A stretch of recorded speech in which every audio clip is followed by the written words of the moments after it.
Play different.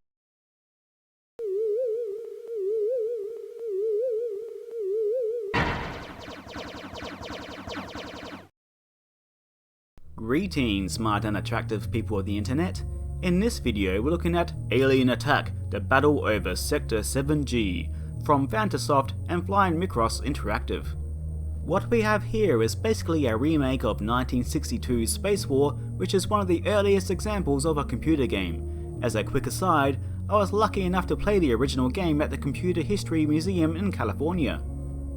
Alien Attack obviously changes a few things. For one, it looks great, even today, making it one of the few games using pre-rendered 3D graphics that has actually aged well.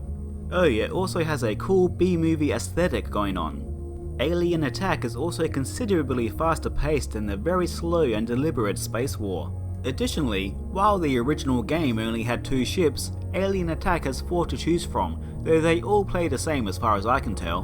My favourite, of course, is the one that looks like a giant eyeball. I'm a big fan of the residents, you see. Occasionally magic cookies will fly onto the screen, which bestows a random power-up, something the original game also lacked. Some replace your starting pea shooter with something more beefy, or provide a secondary weapon such as seeking missiles or electrical nets which restrict an opponent's movement. You can also obtain turbo, hyperspace, and warping abilities, among others. There is also a power down that makes your ship grow in size like it just took some virtual Viagra, which only makes you a bigger target for everyone else. There are 12 playfields as opposed to Space Wars 1. Most are based on planets in our solar system, plus a handful of asteroid belts and one completely empty field.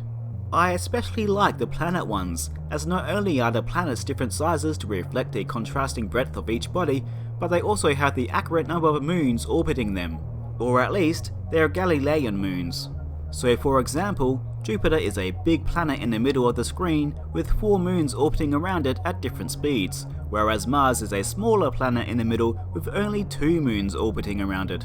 Of course, colliding with these celestial bodies tends to end up with the destruction of your ship. Avoiding them is easier said than done, as each has a gravitational pull. Flying too close will either slingshot you in another trajectory or just pull you crashing onto the surface. A big part of the game's strategy is trying to lure opponents into one of the bodies, like tempting a bull with a red flag.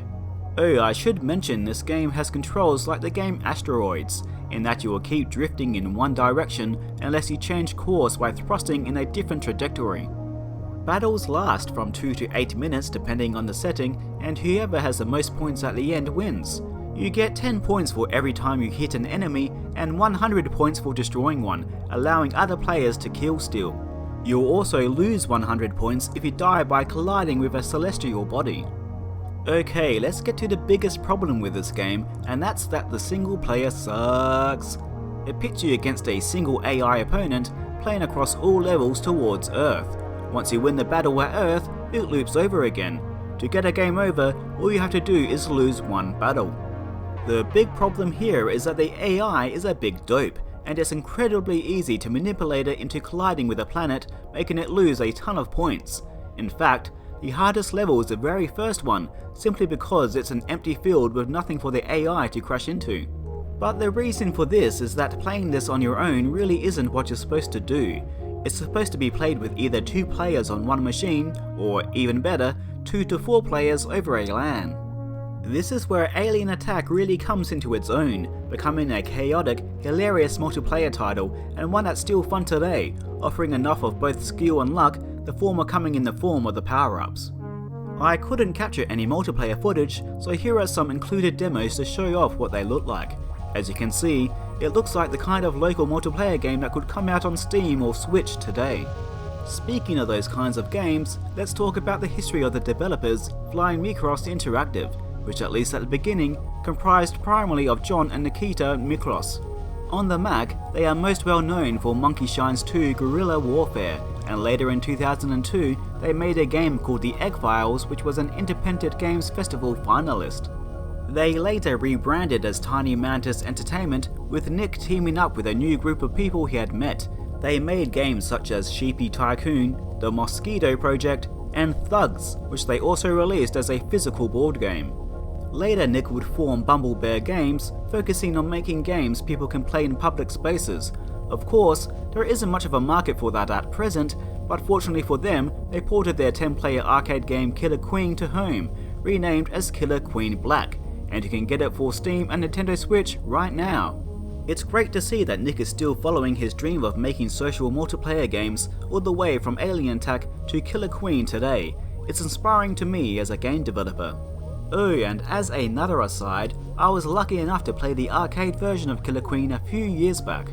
One thing I need to mention before I end this video is the sense of humour Alien Attack has, which is very silly. For one, the game's subtitle is an obvious reference to The Simpsons, and the game's plot revolves around harnessing the power of golf ball dimples to turn the tides of an intergalactic war. There was even a free comic book PDF on their website that went deeper into the lore and characters, such as they were. The comic is archived at both the Macintosh Garden and repository. And that is Alien Attack, a bad single player game, but one that's still fun multiplayer even today. Thank you for watching.